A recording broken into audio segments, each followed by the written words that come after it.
Guys, ito share ko lang sa inyo, MRO, first game ko tol. Tapos meron ako dito nakakamping ano pre. Ayan o, jungle na yung pinili ko dito guys ha, jungle. Tapos pagkaban nung S1 pre, nagban ng glue, nag-jungle din par. Ayan o, nag-pick din siya ng jungle tol. Kaya ang ginawa ko dito pre, sinuko na yung pani ko tol. Pero ang ginawa niya pre, nilak niya pa rin. Oh, sabi ko dito par, ayaw manalo ng S1. So sabi ko isusupport ko siya dyan pre. Tapos ang ginawa ko dito pre, naglak ako ng Hanzo. Yeah boy. Okay, mag-alala guys, kasi ang ginawa ko dito par, tinoroll ko yung Hanzo pero binuhat ko rin sila. Okay. Wala ka nang bitaw, nagayabang ka pa.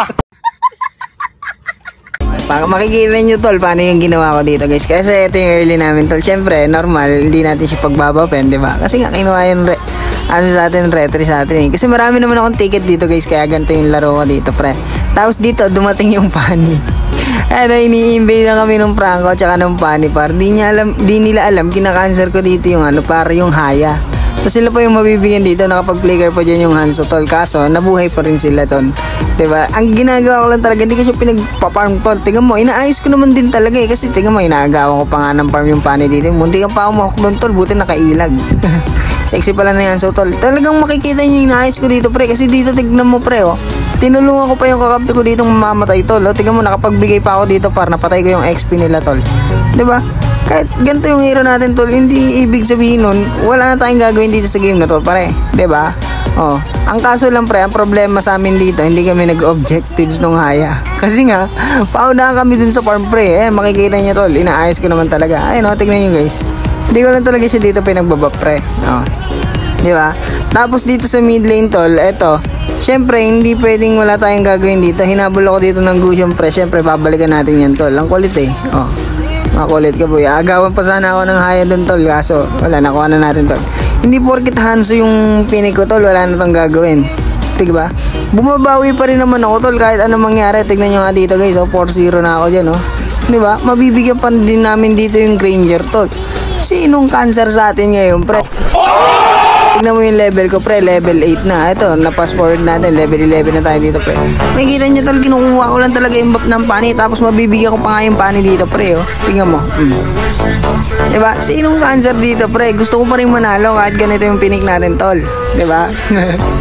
Tapos dito guys, akala ko matatalo na kami kasi yung mga kalaban pre, nasa laylayan na tol.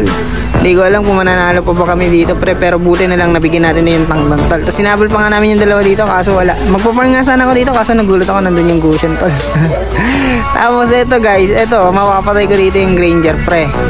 Talaga namang inaayos ko dito par, diba? Binubuhat ko talaga yung kakampi dito pre. Ginagawa ko pa rin lahat tol, kahit ganito yung pick natin tol. Tingnan mo, pumipitas ako kahit 5 sila dun pre, diba? Mag-aantay lang ulit ako ng ulti dito pre, papasukin ko ulit yan tol. Wala ka nang bitaw, nagayabang ka pa. Diba? Tingnan mo yung ginagawa ng pinaglalaroan lang din yung kalaban. Ewan ko ba't ganito yung mga kalaban namin pre. Hindi ata sila nakakabasa ng laro tol. Ito, nabigyan ko nga dito yung Franco tol. Tapos guys, dito naman humahabol yung Terisla pre, walang makunat sa marami. Ang kulit kanina pa ako hinahabol na ito pre, kaya ayun, nabigyan natin siya dito par. Tapos sumunod pa nga dyan yung Granger, kaso wala na. Ayun nakakuha na kalaban yung Lord pre, kasi nga hindi kami nag-objectives dyan tol. Tapos dito nag-dep ako pre, sabi dito ng Haya, dinep, ayaw matalo.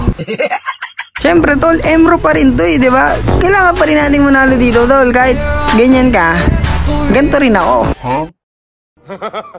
Hindi, syempre guys, ayusin pa rin natin, diba? Kasi pwede tayo manalo ng diamonds dito pre. Kaya eto par, nabigyan ulit natin dito yung tank nila tol. Tapos dito sumunod yung Gusion pre, nakaubos namin yung 4 dito guys.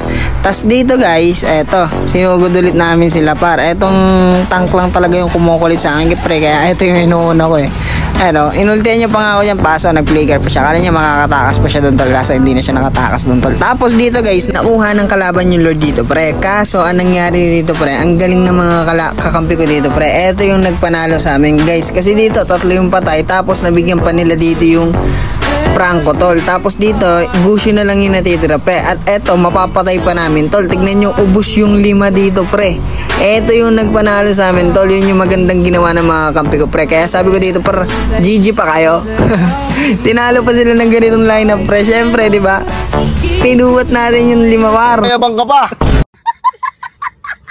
Guys, wag nyo na lang gagayahin yung ginawa natin dito, tol. Ano lang to? Pampagood vibes lang, pre. Okay, wala nang gagaya, tol, ha? So, shoutout nga pala sa mga bobo dyan.